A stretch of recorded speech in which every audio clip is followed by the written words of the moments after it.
तेरे ने चढ़ाची तेरे ने चढ़ाची।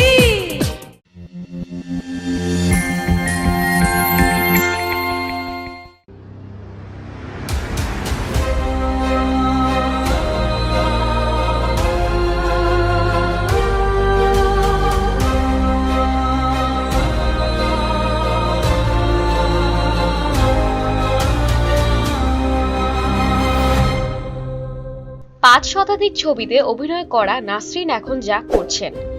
এ পর্যন্ত 5 শতাধিক চলচ্চিত্রে অভিনয় করেছেন অভিনেত্রী নাসরিন আক্তার নার্গিস। বাংলা চলচ্চিত্রের এক সময় জনপ্রিয় অভিনেত্রী ছিলেন তিনি। পুরো নাম নাসরিন আক্তার নার্গিস হলেও চলচ্চিত্র অঙ্গনে শুধু নাসরিন নামে অধিক পরিচিত। আমাদের সঙ্গে কথা হয় নাসরিনের। ব্যক্তিগত জীবন সহ নানা প্রসঙ্গ উঠে আসে তার কথায়। কেমন আছেন জানতে চাইলে নাসরিন বলেন, আলহামদুলিল্লাহ ভালো আছি। দীর্ঘদিন অসুস্থ ছিলাম, করোনার আগে অস্ত্রোপচার হয়েছে, এখন ভালো আছি। দীর্ঘদিন নাসরিনকে চলচ্চিত্রে তেমন দেখা যাচ্ছে না। এর কারণ জানতে চাইলে এই অভিনেত্রী বলেন, এর কোনো কারণ নেই, কারো হাতে কাজ নেই তাই। এই সময় তিনি মজা করে বললেন, সাংবাদিক এবং ইউটিউবার ছাড়া কারো হাতে কাজ নেই।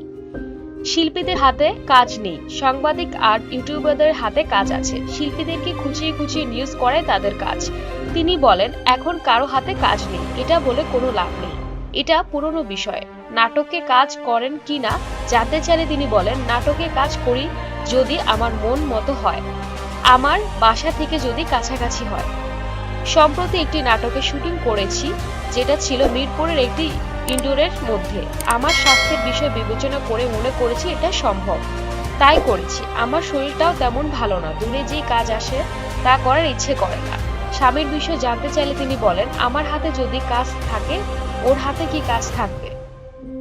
ওর হাতে তো কাজ অনেক আগেই শেষ। কিভাবে দিন কাটছে জানতে চাইলে তিনি বলেন, করোনার কারণে ঘরবন্দি আছি, স্বামী ও 2 সন্তান নিয়ে ভালো আছি। সন্তানদের নিয়ে ভবিষ্যৎ পরিকল্পনা কি এ বিষয়ে তিনি বলেন, প্রতিটি মা বাবার যে স্বপ্ন আমারও তাই, বাকিটা আল্লাহর হাতে। আমাদের প্রত্যাশা দুজনেই ভালো মানুষ হবে।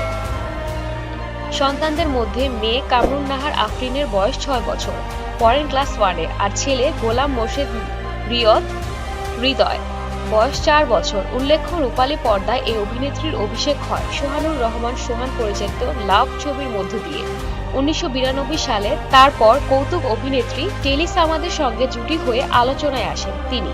তবে দিলদারের জুটি হিসেবে নাসরিনের জনপ্রিয়তা ছড়িয়ে পড়ে দেশ জুড়ে। সিনেমার প্রচারে ক্যানভাসেরা মাইকে মাইকে বলে বেড়াতেন, দিলদারের নায়িকা নাসরিন। তাকে দেখা গেছে আফজাল শরীফ ও কাবিলার সঙ্গেও। 90 দশকের প্রায় সব ছবিতেই দেখা মিলত তার। নানা রকম চরিত্রে হাস্য দৃশ্য নিয়ে হাজির হতেন তিনি। ঢাকায় সিনেমার দর্শকদের কাছে প্রিয় এক নাম নাসরিন।